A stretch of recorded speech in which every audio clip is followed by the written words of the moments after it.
Piala Asia U23, 2024, Indonesia lawan Irak lagi-lagi dipimpin wasit kontroversial. Arema FC terhindar dari degradasi, begini kata Widodo Cahyonoputro. Media Vietnam tanggapi mimpi timnas Indonesia U23 gagal gara-gara dicurangi VAR.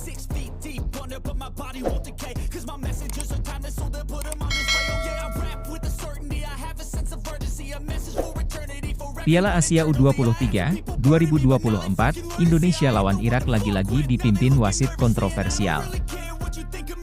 Seperti diketahui, laga perebutan peringkat ketiga Piala Asia U23, 2024, antara timnas Indonesia melawan Irak akan dipimpin wasit asal Arab Saudi Majed Mohammed Al-Shamrani. Wasit Majed Al-Shamrani tercatat pernah membuat keputusan yang merugikan dan kontroversial di pertandingan timnas Indonesia.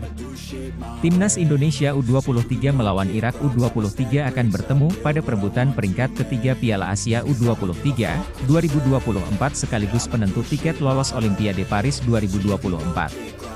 Pertandingan timnas Indonesia U23 melawan timnas Irak U23 dalam duel perebutan peringkat ketiga Piala Asia U23, 2024 dan sekaligus penentu lolos ke Olimpiade Paris 2024. Laga ini akan tersaji di Stadion Abdullah bin Khalifa, Doha, Kamis 2 Mei 2024 malam WIB. Laga timnas Indonesia U23 melawan timnas Irak U23 akan dipimpin wasit Majed Al-Shamrani. Wasit Majed Al-Shamrani sebelumnya pernah memimpin laga timnas Indonesia U23 melawan timnas Australia U23 di grup A Piala Asia U23, 2024 pada 18 April 2024. Dalam pertandingan tersebut wasit Majed Al-Shamrani dengan kontroversi memberikan hadiah penalti untuk Australia pada menit ke-23 setelah tendangan Mohamed Toure mengenai lengan Komang Teguh yang dilaporkan wasit video assistant referee VAR. Untungnya pada saat penalti Hernando Ari membuat aksi yang luar biasa. Hernando Ari bisa membaca arah tendangan Mohamed Toure sehingga gawang timnas Indonesia U23 tidak kebobolan. Timnas Indonesia U23 akhirnya bisa memenangkan laga tersebut berkat gol yang dicetak Komang Teguh pada menit ke-45. Selain itu, Majed Al-Shamrani juga pernah membuat keputusan yang merugikan dan kontroversial saat memimpin laga timnas Indonesia U23 melawan Vietnam U23 di final SEA Games 2019 yang berlangsung di Stadion Rizal Memorial, Filipina, 10 Desember 2019. Salah satunya, keputusan kontroversinya yaitu saat bek Vietnam Doan Van Hau menginjak kaki Evan Dimas hingga cedera dan tidak mampu melanjutkan permainan.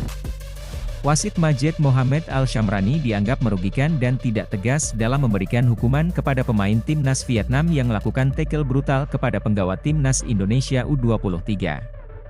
Selain itu, banyak pelanggaran-pelanggaran keras yang dilakukan Vietnam tetapi tidak diberikan hukuman kartu oleh Majed Mohammed Al-Shamrani. Hal ini membuatnya sempat dikecam oleh publik sepak bola Indonesia. Arema FC terhindar dari degradasi, begini kata Widodo Cahyonoputro. Secara tidak terduga, Arema FC memastikan diri untuk bertahan di Liga 1 musim depan, usai berhasil meraih hasil imbang 0-0 atas Madura United. Pertandingan antara Arema Malang melawan Madura United berlangsung di Stadion Gelora Bangkalan pada Selasa, 30 April 2024. Dengan hasil ini, Arema FC dipastikan bertahan di Liga 1 musim depan dengan berada di posisi 15 dengan raihan 38 poin. Arema FC hanya berjarak 3 poin dengan Rans Nusantara FC yang dipastikan degradasi karena berada di posisi 16. Pelatih Arema FC, Widodo Cahyonoputro mengaku sangat puas dengan raihan 1 poin dari Madura United. Karena tambahan 1 poin sudah cukup untuk Arema FC untuk tetap bertahan di Liga 1 di musim depan. Kami Arema bersyukur. Kami masih tetap di Liga 1.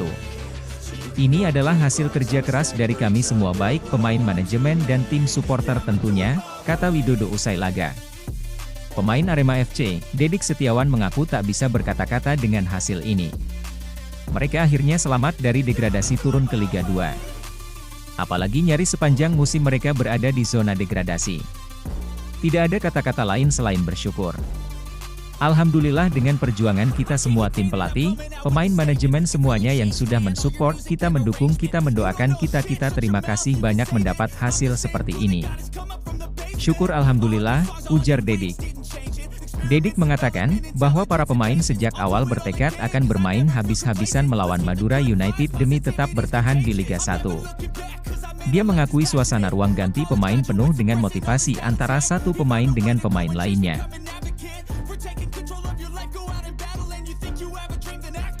Media Vietnam tanggapi mimpi timnas Indonesia U23 gagal gara-gara dicurangi VAR. Secara tidak terduga, media Vietnam, Soha menyoroti kekalahan timnas Indonesia U23 atas Uzbekistan di semifinal Piala Asia U23, 2024. Soha menilai mimpi timnas Indonesia U23 Raja Asia digagalkan VAR. Seperti kita ketahui, timnas Indonesia U23 yang sudah berjuang sekuat tenaga untuk menahan gempuran timnas Uzbekistan sepanjang laga yang digelar di Abdullah bin Khalifa Stadium, Doha, Qatar, Senin, 29 April 2024, malam WIB. Dalam hitungan ada 5 kali tendangan pemain timnas Uzbekistan yang mengenai tiang gawang timnas Indonesia. Walaupun selalu dalam berada tekanan lawan, timnas Indonesia U23 sebenarnya mendapatkan peluang gol pada menit 61. Ketika Muhammad Ferrari berhasil mencetak gol. Namun sayang gol Ferrari tersebut dianulir oleh wasit setelah melihat tayangan VAR, Ramadan Sananta terlihat sudah berada dalam posisi offside. Berselang beberapa saat kemudian, tepatnya di menit 68, timnas Uzbekistan pun berhasil mencetak gol pembuka lewat Husain Norcaev. Di menit ke-86 Pratama Arhan mencetak gol bunuh diri yang membuat timnas Uzbekistan unggul 2-0, setelah 2 menit sebelumnya Rizky Ridho diganjar kartu merah oleh wasit akibat dianggap melakukan pelanggaran keras. Kekalahan timnas Indonesia dari timnas Uzbekistan kembali menjadi sorotan media Vietnam Soha. Soha menyoroti kegagalan timnas Indonesia setelah kalah dari timnas Uzbekistan. Mereka menuliskannya dalam artikel yang berjudul, "Tercengang gara-gara VAR, Indonesia kehilangan mimpinya menaklukkan Asia." Pada menit ke-62, terjadi situasi yang menggemparkan supporter Indonesia. Di tribun penonton, puluhan ribu supporter tanah air bersorak gembira karena gol yang mereka yakini bisa membawa tim semakin dekat dengan impian Olimpiade mereka, sebuah tonggak sejarah. Apalagi ini adalah pertama kalinya mereka mencapai tujuan tersebut, pertama kali menghadiri final Piala Asia U23, tulis Soha. Namun kegembiraan itu segera berakhir ketika wasit mengecek VAR menemukan kesalahan offside dan gol Indonesia U23 tidak diakui. Pemain kaos merah Indonesia itu sudah offside dengan jarak hanya sekitar 1 kaki. Sangat disayangkan Indonesia U23 berada dalam situasi yang tampaknya sangat bagus bagi mereka untuk unggul atas Uzbekistan U23, lanjutnya. Laga itu memang diwarnai dengan banyak keputusan kontroversial yang dibuat oleh wasit. Selain gol tersebut yang terlihat onside dari sudut yang berbeda, kartu merah yang didapat Rizky Ridho juga sangat bisa diperdebatkan. Bahkan sebelumnya, sang wasit memutuskan lewat VAR bahwa timnas Indonesia tak mendapatkan hadiah penalti di babak pertama. Padahal, Witan Sulaiman jelas-jelas dilanggar di dalam kotak penalti. Bahkan, tendangan bebas yang sebelumnya sempat diberikan pun dianulir karena momen itu dianggap sebagai pelanggaran bersih oleh sang pengadil. Dengan kemenangan itu Uzbekistan melangkah ke final Piala Asia U23, 2024, untuk melawan Jepang, yang berhasil mengalahkan Irak di semifinal dengan skor 2-0. Dengan hasil tersebut membuat Uzbekistan dan Jepang lolos ke Olimpiade Paris 2024. Sedangkan timnas Indonesia dan timnas Irak akan bertemu dalam perebutan tempat ketiga dan keempat Piala Asia U23, 2024. Tim yang kalah dalam laga ini akan berjumpa dengan Guinea, yang merupakan tim peringkat keempat Piala Afrika U23 2023. Pertandingan antara Indonesia dengan Irak dijadwalkan berlangsung pada Kamis, 2 Mei 2024, pukul 22.30 WIB di Abdullah bin Khalifa Stadium.